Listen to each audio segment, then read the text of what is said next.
Tiap hari kerjaannya tidur mulu. Bangun siang, bangun tuh pagi-pagi biar rezekinya nggak dicong-cong ku kotok. Nyawa tante maneh. Si emak pagi-pagi udah ceramah mulu. Tahayu emak pagi-pagi udah ngomong rezeki dicong-cong kotok. Aduh berisik di rumah, mau pergi sajalah. Reka mana si Siti? Biarin kemana-mana juga, yang penting gak kayak Ayu Ting Ting. Kemana kakiku harus melangkah kemana, karena di rumah kekawur dicerek kanan ku wewe gombel. Aing mah panas jeli erek mabur lah.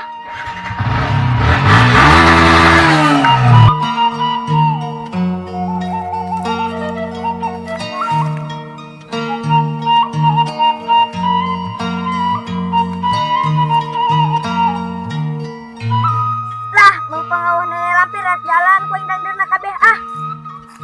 Wah, aya si Dadang baru kokok dia maling dangder air.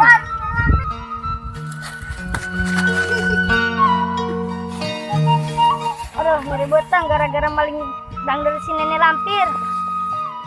Bismillah lah.